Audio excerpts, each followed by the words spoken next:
So DIY lang, no. So tayo yung mag-change spark plug ng ating DA64V manual transmission. So ito yung spark plug niya. Ito yung iba kasi yung spark plug nito, so walang available. So ang alternative ito na part number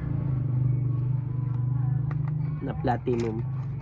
So if ever need nyo ng mga spark plug for your transformer or DA64V, ito mura lang to, 380 per piece, no?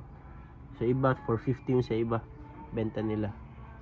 If ever need nyo, bilhin nyo lang ako, bilhan ko kayo, baka may available sa shop. Ito tayo magdi-DIY. For nyan, tanggalin mo natin to. Ito 8 yung size ng kanya.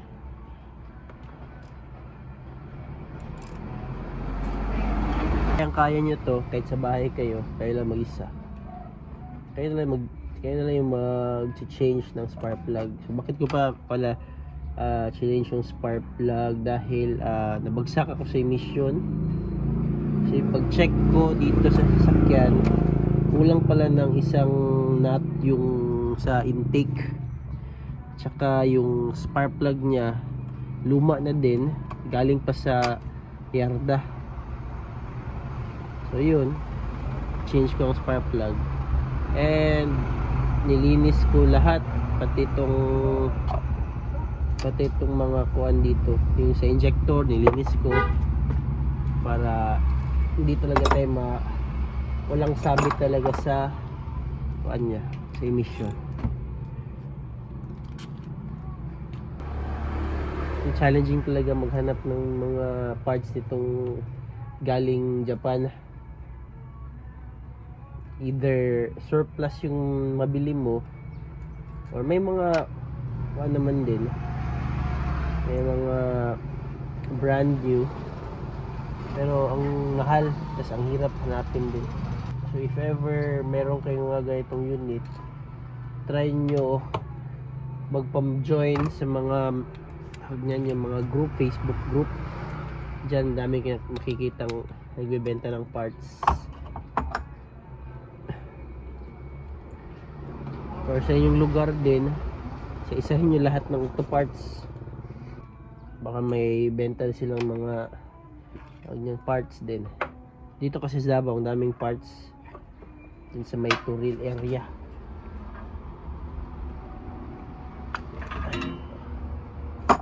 Yun. So kailangan natin ng 16. Importante din na may tools ka. 16.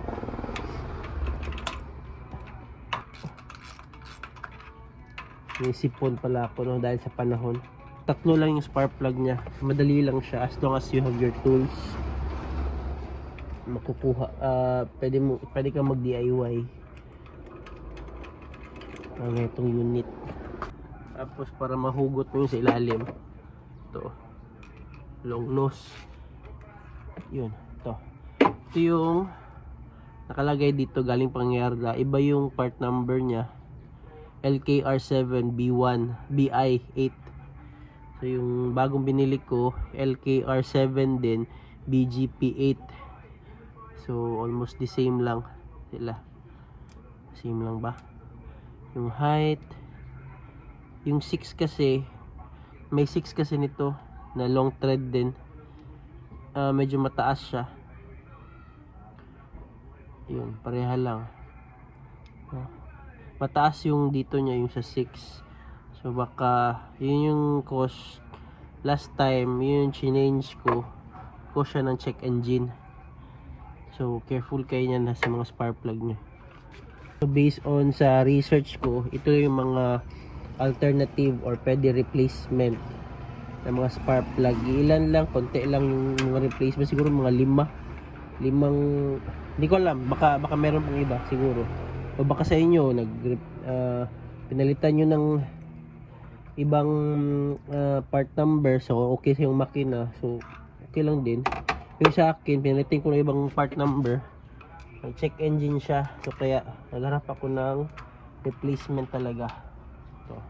So depende sa unit, kung okay yung kuha nyo, okay yung spark plug sa unit nyo, tapos hindi nag-check engine, sige, kayo bahala. So based kasi sa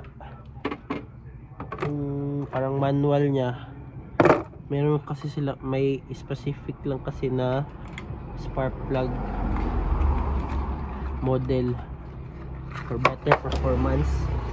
Maganda daw yung iridium, pero medyo mahal yun. Wala magkano, siguro mga 600. Wala pa akong idea, tatanong ko pa doon magkano yung iridium nila. Pero ito platinum, nasa mga 380 lang, 380 pesos. So mura lang siya. Ayan, napasok na natin yung tatlo. Yeah. Ito na spark plug is long thread. May mga short threads kasi, depende sa unit. Itong unit ko day64 long thread, higpitan lang konti, hindi lang masyadong mahigpit, yung tama lang na higpit.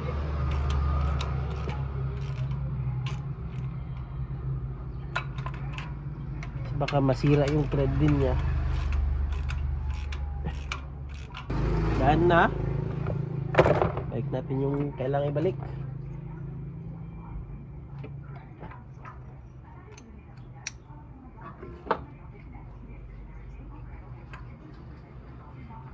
Yun.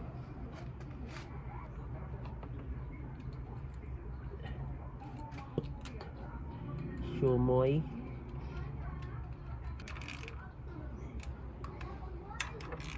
Balik na natin lahat ng bolt. Madali lang, masyado lang madali. So kayang-kaya nyo to. Whenever you have your tools, sige go, DIY. Kaysa magbayad pa kayo ng labor, pwede nyo na kayo na mag-change, diba? If wala kayong tools din, labor na lang kayo. Madami naman mabibiling murang tools. Pag ganito, 8, number 8, number 10, saka 16 ang gamit ko na tools.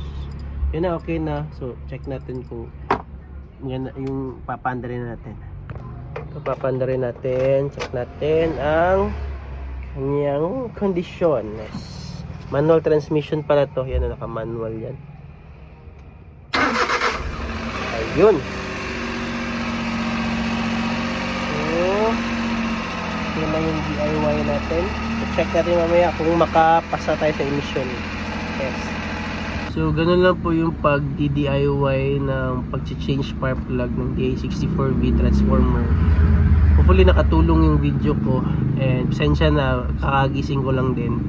So kayo, pupunta tayo yung mission, and hopefully makapasa na tong yung emission test natin. Failed kasi ito, failed, failed, and magpapa-register tayo sa LTO ngayon. Bye! Salamat, sana na makatulong. Bye, salamat.